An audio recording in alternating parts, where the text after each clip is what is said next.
Assalamualaikum warahmatullahi wabarakatuh. Waalaikumsalam warahmatullahi wabarakatuh. Alhamdulillah wahda wassalatu wassalamu ala man la nabiyya ba'dah wa ala alihi wa sahbihi wa mawalah amma ba'du.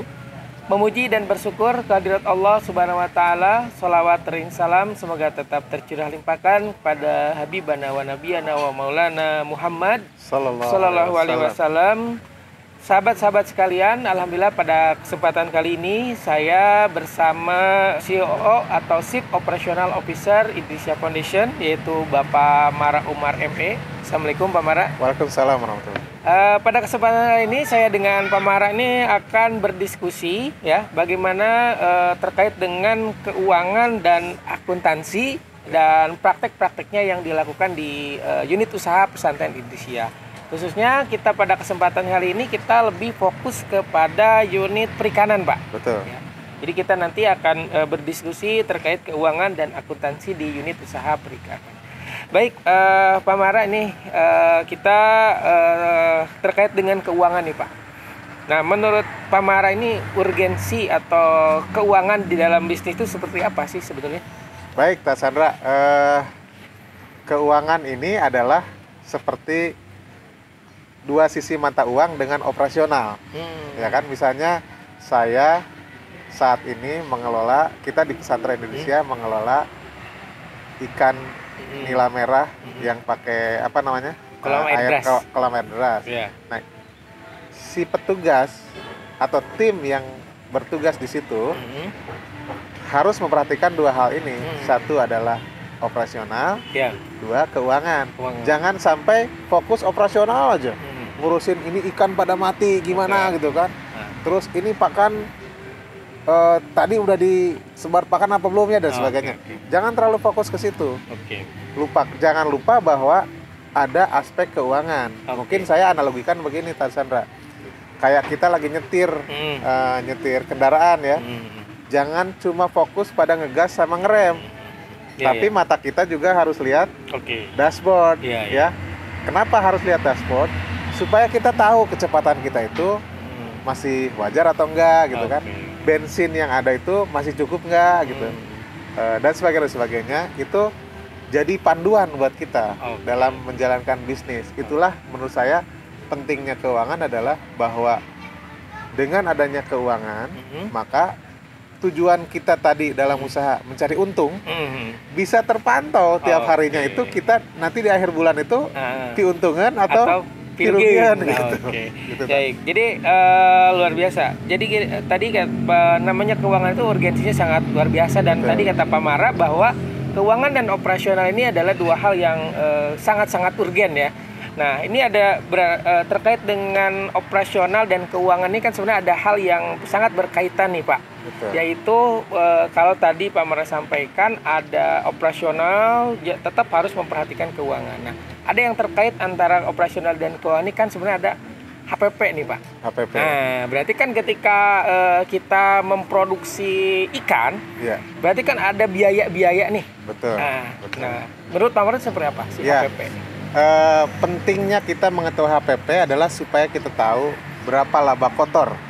Kita belum sampai ke laba bersih nih. Kita bisa tahu laba kotor jika kita tahu berapa HPP-nya. Gitu. Kalau misalnya dalam analogi sederhana, misalnya kan saya tukang jualan siomay. Saya kan jualan siomay, terus saya dapat omset. Tapi laba kotornya berapa saya harus tahu kan, yaitu berarti saya harus keluar biaya buat beli terigunya, beli aci, beli saus, beli bumbu-bumbu dan sebagainya. Itu semua saya harus tahu sehingga ketika saya dapat omset berapa, saya bisa tahu berapa laba kotornya. Itu baru laba kotor. Kalau dalam konteks budidaya ikan kita di sini di pesantren Indonesia, saya harus tahu dalam satu siklus budidaya nih Tan. Dalam satu siklus budidaya itu, saya di awal harus keluar biaya benur berapa, atau benih ikan yang berapa gitu. Kemudian pakannya berapa, total yang udah saya keluarkan. Obat-obatan berapa. Terus apa lagi? Karena kita ada budidaya dalam metode bioflok gitu kan, di mana itu ada unsur listrik. Iya. Maka itu pun saya harus hitung total biaya listrik berapa. Setelah kita tahu semua biaya ini, maka kita akan tahu, perbandingkanlah dengan omset dari hasil setelah sebulan, 2 bulan, 3 bulan. Kemudian kan kita panen tuh, setelah panen kita kan dapat omset. Dibandingkan dengan biaya-biaya tadi gimana? Nah, positif itu namanya laba kotor. Baru laba kotor, Tat. Oh iya. Karena di luar itu kan masih ada biaya-biaya lain. Misalnya cicilan ke bank, kalau kita ada cicilan. Atau misalnya biaya tetap buat karyawan gitu kan, itu harus diperhitungkan. Atau biaya sewa kalau memang tempatnya adalah sewa, itu perhitungan. Setelah itu baru mendapatkan laba bersih. Jadi dengan adanya dengan tahunya kita komponen HPP, maka kita tahu laba kotor. Sehingga nantinya kita akan tahu laba bersih. Siap. Jadi baik. Jadi sahabat-sahabat sekalian, jadi HPP itu adalah cost atau biaya yang kita keluarkan untuk memproduksi tadi ya. Kalau tadi konteksnya perikanan, jadi untuk mengubah atau dalam proses ikan dari mulai benih sampai dengan siap dipanen itu kita menghabiskan biaya berapa gitu kan, Pak ya? Betul. Ya, jadi seperti itu. Baik, Pak Mara. Nah, itu kan tadi sudah Pak Mara sudah jelaskan bahwa HPP itu tadi terkait dengan biaya-biaya yang keluarkan untuk proses produksi kalau tadi ikan ya, Pak ya. Nah, kendala yang dihadapi dalam dalam proses menentukan atau menetapkan HPP itu apa sih, Pak, biasanya? Mungkin di antara kita ini, di antara para pengelola atau orang-orang yang berkepentingan dalam usaha ikan kita ini, bisa jadi belum sepakat bahwa satu komponen ini adalah bagian dari HPP. Oh iya. Nah, apakah ketidaksepakatan itu penting? Menurut saya nggak penting-penting amat. Tapi ya itu kendala yang yang sehingga nanti hitung-hitungan HPP kita jadi kurang akurat. Misalnya kita merasa bahwa laba kotor kita ini bagus, misalnya laba kotor kita 20% misalnya. Tapi kalau hitungan HPP kita kurang akurat, maka sebenarnya kesimpulan laba kotor kita 20% itu jadi kurang akurat. Ya. Tapi buat saya, kenapa saya bilang ini tidak terlalu penting? Karena buat saya yang paling penting adalah laba bersih, profit margin. Nah, kalau misalnya nih contohnya biaya listrik tadi tuh, biaya listrik itu apakah masuk ke komponen HPP atau enggak? Iya. Gitu kan. Kalau masuk ke komponen HPP, maka HPP jadi besar. Iya. Sehingga mungkin laba kotornya jadi kecil gitu kan, jadi kecil karena omset kurangi HPP yang termasuk di dalamnya ada biaya listrik menjadi besar. Nah, buat saya misalnya, saya akan berargumen ke teman-teman untuk budidaya yang berbasis pada bioflok, metode bioflok, listrik harus dijadikan sebagai HPP. Tapi untuk budidaya ikan yang menggunakan alam biasa aja, air kolam air deras gitu ya, cuma air alami aja gitu, kan tidak perlu ada listrik. Tapi tetap ada biaya listrik kan, minimal buat saungnya gitu kan. Nah, itu bukan bagian dari HPP. Jadi memang kendala utama itu tadi ya, Pak, dalam artian mendefinisikan. Jadi mendefinisikan apakah ini masuk ke HPP atau biaya lain gitu kan, biaya administrasi atau umum. Nah, jadi tadi sudah dijelaskan sahabat-sahabat semua. Jadi kendalanya itu tadi. Jadi bagaimana membijaki atau mendefinisikan apakah ini biaya masuk ke dalam HPP atau ini di luar HPP. Tapi kalau kita berpatokan kepada tadi yang pertama dijelaskan oleh Pak Mara, jadi HPP itu yang terkait gitu, yang langsung terkait dengan biaya untuk memproduksi suatu produk. Kalau Pak Mara tadi sampaikan, contohnya adalah biaya listrik. Karena misalkan kita menggunakan metode bioflok, kemudian ada listrik yang kita alirkan itu setiap waktu untuk proses produksi ikan, maka listrik itu menjadi HPP, bagian dari HPP gitu. Tapi kalau misalkan tadi, ini katanya ikannya dengan metode kolam air deras gitu, sehingga listriknya cukup dengan listrik yang dipakai buat penerangan biasa aja. Maka posisi listrik itu tidak masuk komponen HPP gitu, tapi itu masuknya ke biaya administrasi dan umum. Baik sahabat sekalian, jadi tadi kita sudah bisa mendefinisikan apa itu HPP, kemudian tadi ya kendala-kendala dalam menentukan HPP. Nah, Pak Mara, ini kan kalau kita sudah tahu HPP-nya berapa, cara menghitung HPP ya, dalam artian cara menghitung HPP. Nah, sekarang untuk selanjutnya ini kan dalam satu siklus gitu ya, dalam satu siklus tadi bisnis ikan, itu kan otomatis kita harus membuat proyeksinya nih. Kalau kita sudah tahu nih kira-kira HPP satu siklus ini sekian. Nah, untuk membuat proyeksi itu seperti apa sih biasanya? Baik. Ini agak menarik dalam bisnis budidaya ikan ataupun udang yang kita jalankan, Pak Chandra. Dua-duanya kurang lebih karakternya sama. Cara pembuatan anggarannya juga sama kurang lebih. Cuman beda item-itemnya aja. Misalnya kita contoh sederhana dulu di ikan nila merah kita nih. Jadi kita penting untuk mengetahui anggaran satu siklus budidaya. Kalau saya jualannya somai nggak ada siklus. Yang ada, kalau saya jualan somai, jualan bakso, jualan bubur ayam, siklusnya bulanan gitu. Ya sebulan itu saya dapat omset berapa, pengeluaran berapa, untungnya berapa. Tapi kalau budidaya ini unik, satu siklus kan, nggak bisa bulanan. Nah, nanti kita harus tahu kalau biaya benur di awal kan cuma sekali tuh tadi. Kita harus bisa memproyeksikan berapa total kebutuhan pakan selama satu siklus itu. Misalnya satu siklus ada 4 bulan nih, Tan. Bulan pertama kira-kira butuh pakan berapa? Karena mungkin ikannya masih kecil-kecil kan. Kita harus bisa memproyeksikan tuh bulan pertama dengan kondisi ikan yang kecil-kecil. Butuh pakannya berapa? Tapi mungkin bulan pertama obat-obatan penting mungkin gitu kan. Nah, karena masih kecil ya. Karena masih kecil. Terus nanti bulan kedua, bulan ketiga mungkin komponen biaya pakannya udah berubah tuh. Jadi kita harus bisa membayangkan. Di bulan pertama akan seperti apa, di bulan kedua akan seperti apa, di bulan ketiga dan sebagainya. Demikian pun mungkin konsumsi listrik juga akan berbeda, Tan. Dalam konteks udang kita di Cipatujah situ, pada saat benur kita masih kecil-kecil, kincir kita nggak terlalu banyak. Tapi pada saat udangnya sudah mulai besar, nah itu butuh suplai oksigen yang lebih banyak sehingga kita harus bisa memproyeksikan bulan pertama, bulan kedua, bulan ketiga dan sebagainya sampai bulan terakhir lengkap berapa estimasi pendapatan kita, berapa estimasi biaya HPP tadi ya, harga faktor produksi tadi, dan juga berapa biaya yang tidak terkait dengan produksi, yaitu administrasi dan umum dan sebagainya, sehingga kita bisa memproyeksikan berapa laba bersih kita. Jadi memang sepertinya kita harus benar-benar bisa memprediksi ya dalam satu siklus itu. Memang biaya itu tidak sama ya antara per bulannya itu. Jadi kalau tadi siklus ikan itu berapa bulan, Pak? 4 bulan. 4 bulan. Jadi kita harus memprediksikan siklus 4 bulan atau mungkin yang disebut dengan anggaran ya, budgeting.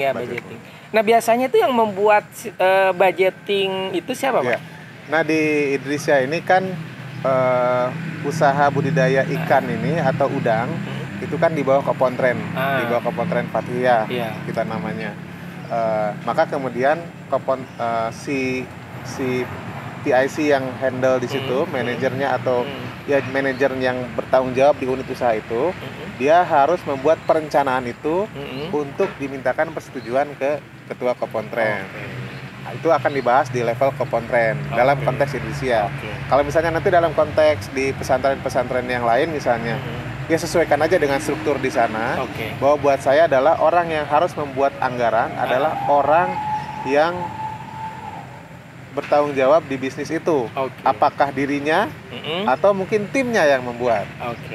Ketika timnya yang membuat, kan dia yang harus mempresentasikan ke pihak pimpinan pesantren misalnya kan. Nah, ini dia harus harus bisa menjelaskan kenapa angkanya segini. Dasar pemikirannya apa? Misalnya kita berpikir bahwa bulan ketiga itu biaya pakan sekian. Nah, kita harus bisa tahu dasar pemikirannya apa, kenapa sekian. Asumsinya asumsi ikannya apa aja, asumsi pada saat itu ikannya udah seberapa gede dan sebagainya. Tingkat kalau dalam ikan tuh ada istilahnya FCR gitu.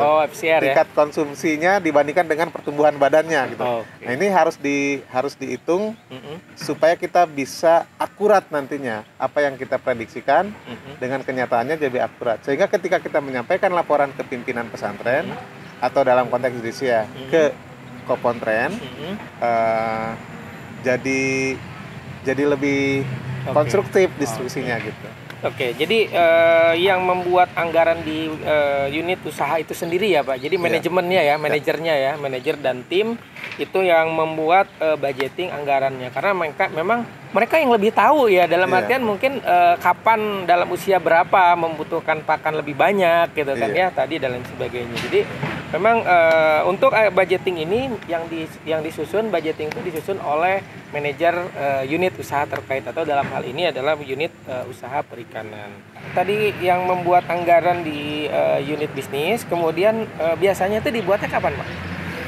Kalau di ikan ini pastikan dibuat sebelum kita memulai siklus. Gitu ya. Supaya kan Kopontren juga kan harus mengalokasikan dana ya, mungkin buat usaha anu termasuk salah satunya perikanan. Jadi pastikan bahwa sebelum kita berencana kapan hari pertama kita tebar benur, itu kita sudah harus membuat perencanaan itu dan sudah disetujui oleh pihak-pihak yang berkepentingan. Itu yang idealnya. Jangan sampai kita udah tebar baru bikin perencanaan, jadinya takutnya misalnya sementara di Kopontren ada prioritas-prioritas lain kan, jadi repot. Jadi pastikan bahwa kita hitung dulu di awal, buat rencana-rencana di awal, duduk bareng dengan tim, setelah matang diskusikanlah dengan pimpinan. Kemudian setelah itu jika pimpinan sudah sepakat, kita sudah tahu potensi keuntungannya seperti apa, risiko-risiko yang mungkin kita hadapi di ke depan seperti apa dan bagaimana antisipasinya. Sepakat baru kita jalankan usahanya. Jadi biasanya mungkin di awal tahun ya Pak ya? Akhir tahun berarti. Penyusunannya akhir tahun. Pelaksanaannya di awal tahun ya, awal tahun buku berikutnya. Jadi itu untuk kegiatan pembuatan anggaran itu biasanya dilakukan di sebelum kegiatan usaha itu berjalan memang. Cuman kalau di kita mungkin biasanya digunakannya di akhir tahun ya. Mungkin uniknya gini kalau tadi saya contohkan, kalau usaha kuliner nih kayak ini nih tempat kita bincang-bincang ini kan Saung Panyawa ya. Kalau Saung Panyawa kita bisa minta ke manajemen Saung Panyawa untuk membuat anggaran awal tahun sampai akhir tahun. Karena kan siklusnya bulanan. Enak nih kalau si Panyawa. Tapi kalau si ikan atau udang agak repot untuk cut off per tahun. Kenapa? Karena misalnya memulai siklus itu di bulan November misalnya. Kalau misalnya 4 bulan berarti November, Desember, Januari, Februari. Nah, buat saya akan lebih memprioritaskan anggaran per siklus itu. Meskipun bukan berarti orang yang bertanggung jawab di budidaya ikan itu tidak bisa membuat perencanaan setahun. Tetap bisa, tapi buat saya ada yang lebih urgent, yaitu per siklus itu. Ya. Nah, untuk selanjutnya nih Pak, gimana sih membuat budgeting itu seperti apa biasanya prosesnya? Ya, baik. Ini harus berangkat dari keahlian para teknisinya. Berangkat dari situ. Jadi jangan, misalnya saya nih, meskipun saya seorang ngerti sedikit teori-teorinya, tapi kan saya nggak ngerti teknis-teknis budidayanya. Nah, jadi harusnya pembuatan anggaran itu utamanya narasumbernya adalah para pelaksana di lapangan. Supaya apa? Supaya hasilnya akurat. Kan kita menganggarkan, merencanakan. Nanti aktualnya bisa jadi berbeda. Tapi kalau misalnya yang melakukan perencanaan itu atau anggaran itu adalah orang yang memang sehari-hari ada di situ, bertahun-tahun ada di industri itu, maka antara rencana dengan aktual mungkin tidak akan terlalu menyimpang. Tapi kalau saya yang membuat rencana tuh jadi ngarang nantinya. Jadi ngarang. Jadi nggak match ya dengan kondisi di lapangan. Tapi kalau teknisinya kan dia tahu persis. Bulan pertama FCR biasanya segini.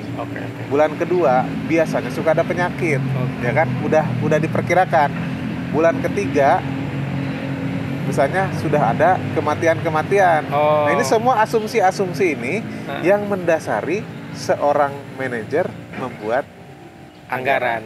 Oke, berarti bisa dikatakan bahwa harus membuat rencana kegiatannya dulu ya? Betul. Jadi rencana kegiatannya itu kan berarti bersumber dari bawah. Iya. Baru nanti dari sana ada anggaran, gitu ya? Betul. Oke, jadi sahabat-sahabat sekalian, cara membuat budgeting itu memang kita harus dari teknis dulu ya, dari berangkat dari kegiatan dulu atau biasa kita sebut dengan rencana kegiatan ya, dan anggaran perusahaan atau RKAP atau RKAT.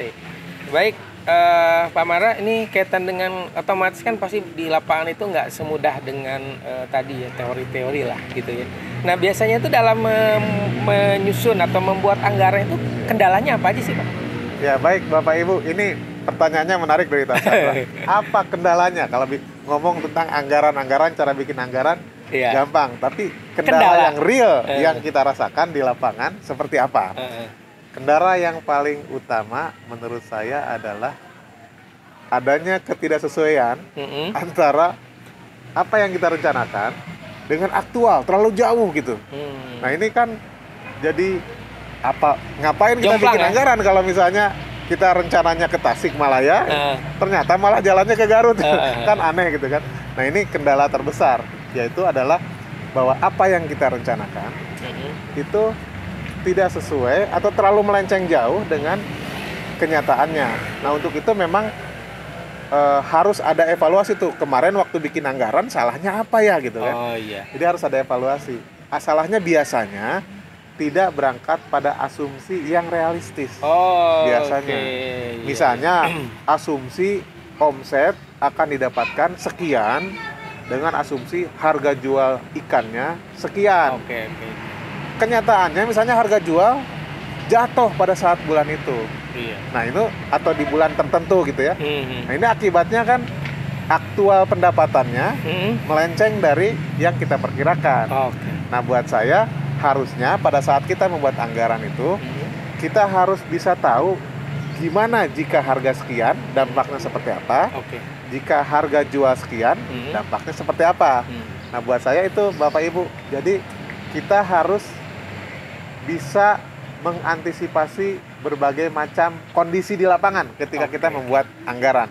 Biasanya saya begini Bapak Ibu atau Tasandra, juga biasanya saya harus membuat beberapa senario untuk mengantisipasi tadi itu. Ada senario optimis, ada senario pesimis, ada senario yang mungkin sedang-sedang aja. Kenapa penting senario pesimis? Ini buat saya orang suka lupa nih Tan. Orang selalu kalau bikin anggaran itu indah-indah kan? Nanti dapat omset sekian. Ideal. Ideal. Nanti sehingga kita dapat laba. Nggak pernah ada yang membuat proyeksi rugi. Proyeksi selalu untung. Ya kalau rugi nggak usah usaha. Kalau buat saya penting membuat proyeksi pesimis. Misalnya harga jatuh, kan harus kita pertimbangkan kan? Harga jual pas kita panen jatuh. Nah itu kan harus kita pertimbangkan. Atau misalnya yang lain, ternyata ada banjir. Nah kan harus diperhatikan gitu kan. Itu kejadian kan. Bayangkan kemarin pas lagi musim hujan ini nih, kolam ikan kita kerendam sama air sungai. Sesuatu yang di luar kita prediksi. Nah buat saya kita harus mengantisipasi, apalagi kita udah pernah ngalamin misalnya tahun lalu pernah sekali kejadian, tahun sebelumnya juga pernah, maka harusnya itu menjadi faktor yang kita pikirkan. Gitu. Nah ini buat saya senario pesimis itu penting supaya apa? Bukan supaya kita jadi pesimis, tapi supaya kita hati-hati. Gitu.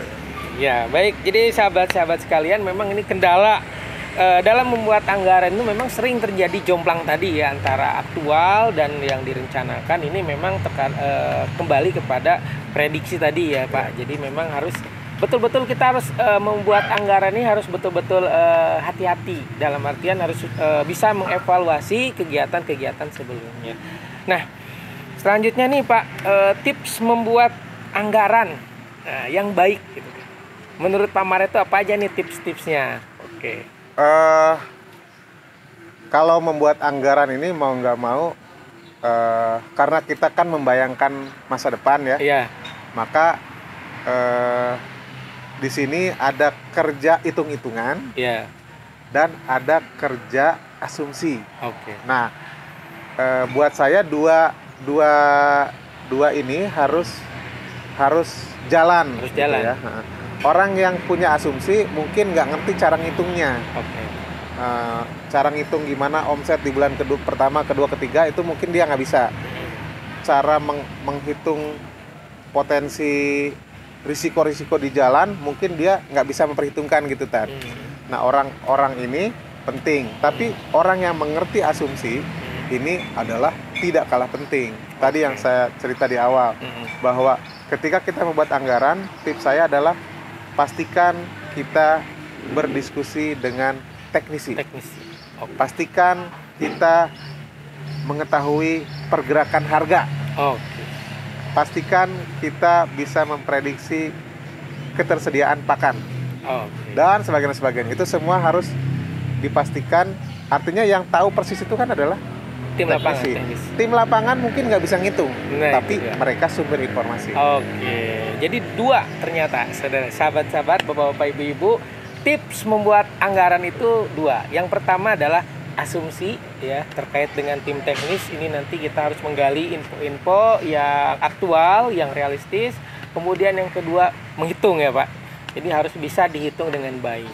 Nah, boleh disimpulkan nih Pak, jadi urgensi dari kita membuat anggaran itu jadi seperti apa? Baik, terima kasih Tad. Ini dari apa yang kita paparkan dari awal tadi sampai kali ini, bahwa kita berbicara tentang anggaran, itu pentingnya.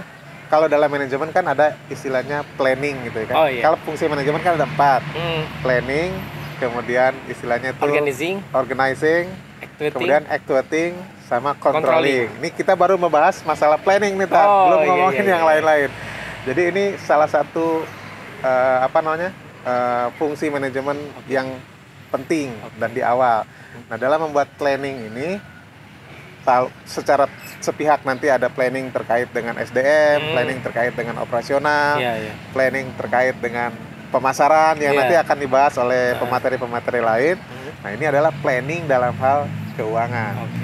Kalau saya punya planning, kalau saya punya anggaran, maka saya bisa memproyeksikan berapa sumber daya yang harus saya alokasikan ke unit usaha ini, dan berapa yang bisa saya harapkan nantinya. Kalau saya nggak punya planning, saya nggak tahu. Bisa kebablasan ya? Bisa kebablasan. Saya nggak tahu bisnis ini nanti akan mengeluarkan duit berapa. Dan saya nggak tahu bisnis ini akan memberikan hasil berapa. Gitu, Tad. Jadi bisa disimpulkan bahwa budgeting atau anggaran ini sangat penting sekali ya untuk pegangan kita ya. Dan tadi sudah sampaikan Pak Mara, jadi sumbernya adalah dari rencana kegiatan ya, atau kalau di kita mungkin sering disebutnya rencana kegiatan dan anggaran ya Pak. Betul. Rencana kegiatan dan anggaran usaha atau perusahaan. Oke, baik Pak Mara, tadi kita sudah membahas tentang keuangan, jadi proses perencanaannya ya. Sekarang kita akan membahas tentang akuntansi nih Pak. Berarti tadi sudah kita sampaikan tentang HPP, kemudian juga tadi sudah kita bahas tentang budgeting, tentang anggaran. Nah, selanjutnya adalah kaitan dengan akuntansi, kaitan dengan pencatatan keuangan. Nah, menurut Pak Mara itu seperti apa sih urgensinya? Ya.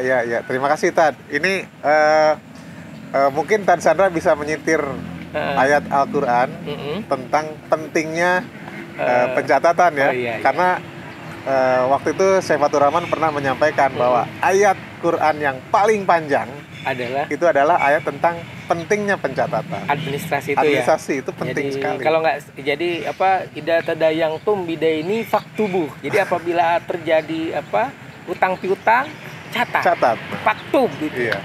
Pentingnya dalam pencatatan ini artinya sudah diarahkan dari sananya bahwa kita harus pentingkan pencatatan. Buat saya dalam konteks pesantren kita nih, pesantren kita yang ingin mengelola usaha kan sumber dananya dari umat, tadi ya, sumber dana dari umat. Terus kita kelola. Bagaimana bentuk transparansi kita? Bagaimana bentuk tanggung jawab kita? Jika tidak kita catat, maka kita tidak transparan kepada umat. Bagaimana saya bisa membuktikan angka-angka dan sebagainya? Bahwa usaha itu gagal, bahwa usaha itu berhasil, bukan urusan kita. Tapi bahwa usaha itu tidak terkelola dengan baik, tidak tercatat dengan baik, itu tanggung jawab kita. Nah, itu buat saya pentingnya pencatatan itu di sana, Pak. Oke, jadi memang penting banget ya, Pak. Itu tadi pencatatan itu, sahabat-sahabat sekalian, ini adalah langkah awal proses menuju laporan ya, Pak. Betul. Jadi sebelum jadi kalau tadi kita perencanaan, nah sekarang kita kalau melaksanakannya, kalau actionnya, setiap transaksi yang kita lakukan harus dicatat. Betul. Ya, Pak. Oke, selanjutnya nih Pak, berarti kan tadi sudah dijelaskan oleh Pak Mara bahwa sangat urgen sekali gitu. Nah, untuk selanjutnya biasanya pencatatan yang dilakukan di unit usaha atau di unit-unit usaha kita itu biasanya dilakukan oleh siapa, Pak? Biasanya? Ya, di Idrisia ini kan kebetulan Bapak Ibu kita sudah punya kepontren ya, di mana kepontren memiliki fungsi-fungsinya gitu ya, ada staf administrasinya yang memang ditugaskan untuk pencatatan ini. Jadi ada divisi keuangannya atau admin keuangan yang mana dia memiliki tanggung jawab. Bahkan tiap unit usaha yang ada di Idrisia ini di keuangannya itu diserahkan tanggung jawabnya pada masing-masing admin. Untuk misalnya tambak udang kita di Cipatuja, ada satu orang admin yang mencatatkan seluruh transaksinya. Kemudian untuk di ikan kolam air deras kita, ini juga dicatatkan oleh seorang admin yang yang khusus. Demikian pun ini tempat kita talk show ini juga untuk usaha ini Saung Panyawa dikelola atau di keuangannya ditata oleh seorang admin. Dalam konteks Idrisia seperti itu. Apakah konteks di pesantren Bapak Ibu harus seperti itu? Menurut saya lihat konteks struktur organisasi yang ada di pesantren itu sendiri ya. Apakah skala bisnisnya ya? Atau skala bisnisnya. Kalau misalnya baru startup mungkin ya yang penting harus adalah orang yang menjalankan usahanya, mungkin dia bisa melakukan pencatatan sederhana.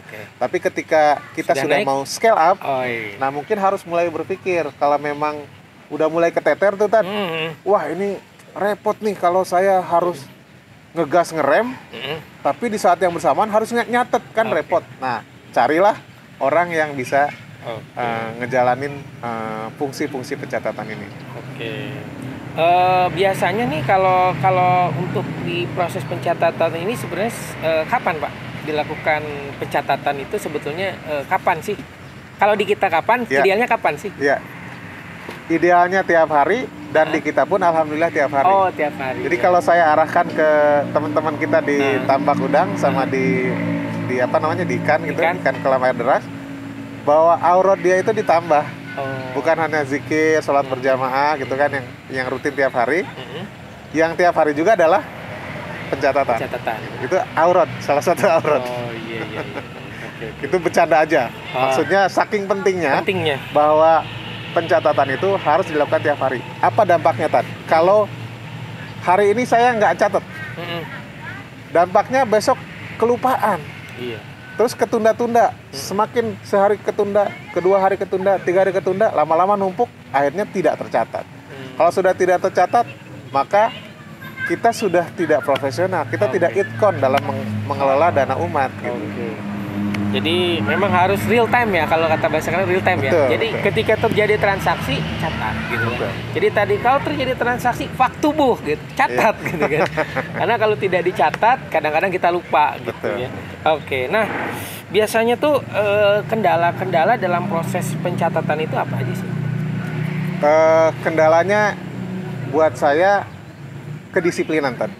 Kedisiplinan itu kedisiplinan karena misalnya dia punya kerjaan, namanya juga berbudidaya ya. Matahari panas gitu. Belum kehujanan. Belum lagi misalnya listrik mati. Kalau listrik mati di tambak udang kita tuh, Tad, udang-udang kita mati. Pada saat itu siapa yang mikirin pencatatan? Gak ada yang mikirin pencatatan. Semuanya fokus pada gimana caranya listrik supaya nyala lagi. Hubungi PLN, susah dan sebagainya. Cari genset rusak. Wah, itu kayak gitu tuh. Bikin kita akhirnya lupa dengan pencatatan. Maka jika kita tidak disiplin dengan pencatatan, akibatnya fatal. Betul bahwa benerin listrik itu penting. Tapi mencatat pun tidak kalah pentingnya.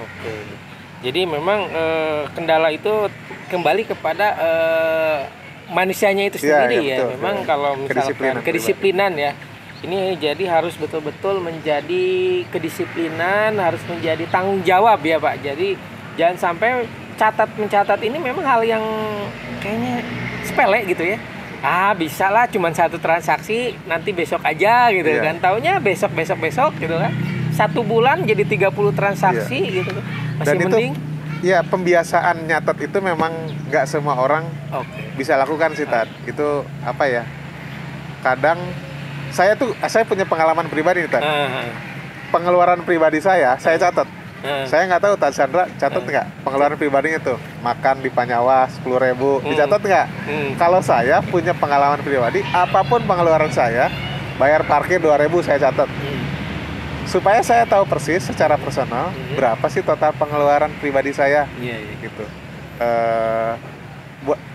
Apalagi misalnya buat orang-orang yang single gitu ya, supaya dia jangan sampai lebih besar pasak daripada tiang. Jadi dia tahu persis bahwa pengeluaran sebulan ini ternyata untuk makan misalnya udah sekian gitu.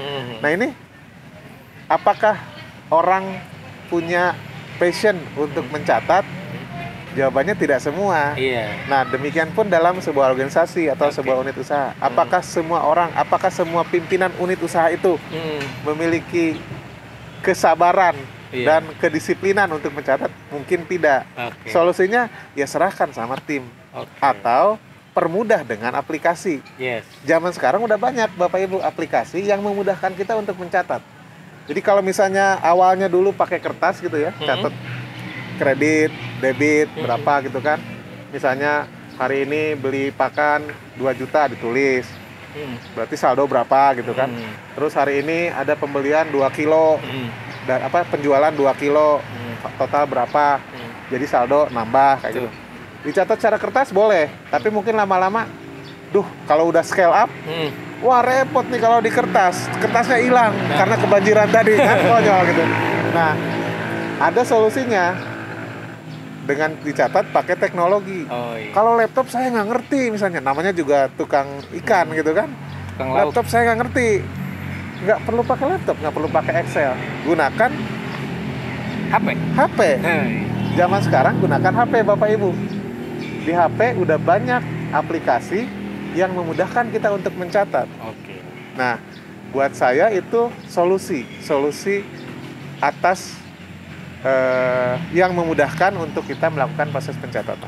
Jadi memang tadi kendalanya adalah kedisiplinan dan tanggung jawab. Berarti kan kalau kita di unit usaha itu salah satunya kita harus punya jadikan SOP ya Pak. Ya. Jadi SOP atau standar operasional prosedur.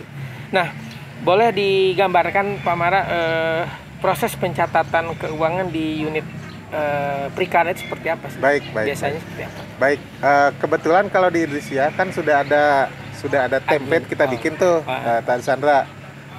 Jadi si admin itu sudah dimudahkan. Memang basisnya Excel nih, basisnya pakai komputer gitu ya, dicatat.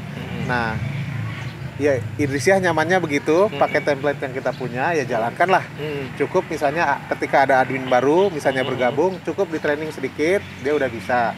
Dia isi jurnalnya tuh, catatan harian atau bahasa akuntansi itu jurnal ya. Dia catat apapun, dicatat, nanti si template yang kita punya itu otomatis akan membuat laporan rugi labanya dan otomatis akan membuat neracanya. Dalam versi Idrisiah seperti itu.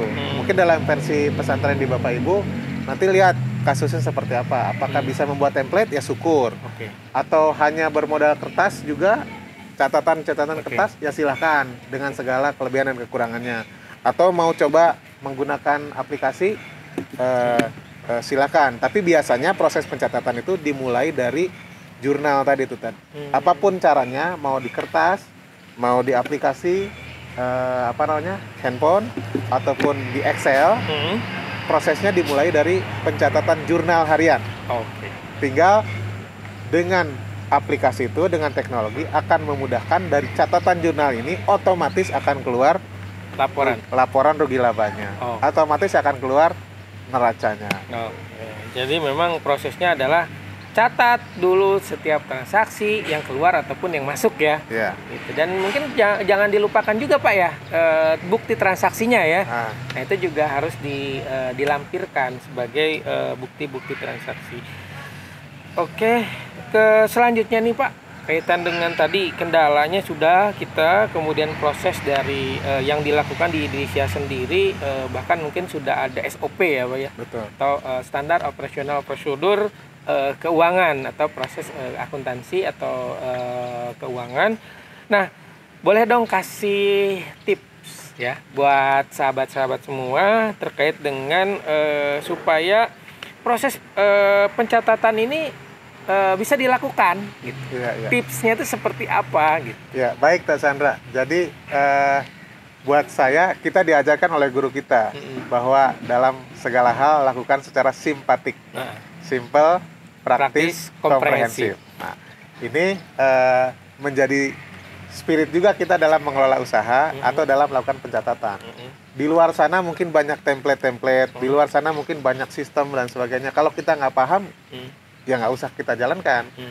Jalankan cara pencatatan yang menurut versi kita yang paling nyaman. Nanti seiring dengan berjalannya waktu, mungkin kita melihat cara kita ini ada kelemahan, ya udah kita improve. Cara ini sudah diperbaiki, tapi mungkin ada titik lemah di sisi ini, ya udah kita perbaiki. Berangkat dari situ. Berangkatlah misalnya pada saat startup dulu mungkin nyatetnya pakai kertas tradisional. Mungkin meningkat ke handphone. Karena misalnya petugas kita nggak ngerti pakai laptop. Lama-kelamaan meningkat ke laptop gitu, atau komputer, atau berbasis Excel, atau berbasis sistem yang sudah dikembangkan sesuai dengan kebutuhan lah. Pada saat awal, pada saat scale up sedikit, sampai pada saat ekspansi, mungkin kebutuhan pencatatannya akan lain-lain. Jadi bisa disimpulkan itu tergantung kepada skala bisnisnya ya Pak ya. Betul. Jadi kita tipsnya dari Pak Mara ini kaitan dengan pencatatan keuangan, kita nggak harus terlalu ideal gitu ya, dalam artian karena setiap skala bisnis itu mempunyai kebutuhan pencatatannya masing-masing ya. Kalau memang tadi masih cukup dicatat di kertas atau di buku, catatlah di buku gitu kan. Atau kalau sudah lebih banyak, otomatis kan buku nggak cukup ya Pak ya. Maka nanti bisa digunakan di HP melalui sistem-sistem atau di laptop dan lain sebagainya. Baik sahabat-sahabat sekalian, alhamdulillah ini kaitan dengan keuangan dan akuntansi ini cukup menarik nih, khususnya untuk para pengusaha, baik itu pemula ataupun yang sudah berjalan. Jadi boleh Pak Mara disimpulkan mungkin kaitan dengan korelasi antara keuangan dan akuntansi. Baik. Makasih Kak Sandra. Jadi kita simpulkan sedikit dari apa yang barusan kita bahas dari awal sampai akhir ini, bahwa kita pertama membahas tentang keuangan. Kita melihatnya keuangan adalah cara membuat sebuah proyeksi atau perencanaan. Rencana-rencana ini nanti bisa berjalan sesuai dengan aktualnya, bisa jadi melenceng, bisa jadi melenceng dekat, bisa jadi melenceng jauh. Bisa tahu ini jika kita catat. Jadi setelah kita melakukan perencanaan, maka lakukanlah pencatatan. Supaya kita tahu bedanya antara yang direncanakan dengan aktualnya.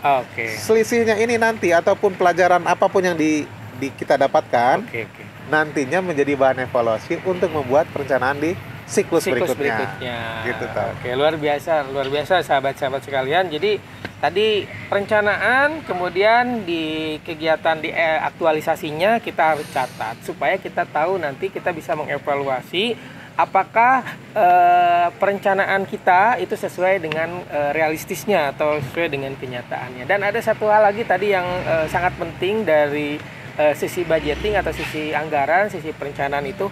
Kalau tips dari Pak Mar itu bikin 3 opsi gitu ya. Jadi yang pertama itu adalah optimis. Nah ini yang memang ya kita tahu lah kadang-kadang mayoritas kita kalau membuat perencanaan itu optimis Pak.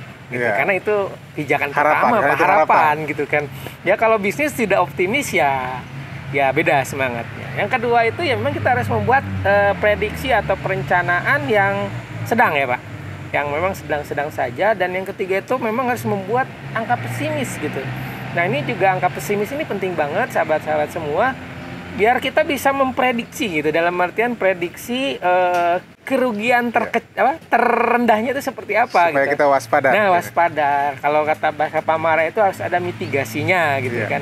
Kita harus menyiapkan. Jadi memang ya kita tahu bahwa bisnis itu kan high risk high return gitu. Tapi kan ketika risknya itu yang harus kita antisipasi dengan cara membuat anggaran, membuat budgeting. Baik sahabat-sahabat semua, itu saja yang bisa kita bahas di kesempatan kali ini tentang keuangan dan akuntansi. Semoga ini bermanfaat untuk kita semua dan salam sukses untuk semuanya. Saya Sandra Yusuf dan juga Pak Mar Umar undur diri. Terima kasih. Assalamualaikum warahmatullahi wabarakatuh. Waalaikumsalam warahmatullahi wabarakatuh.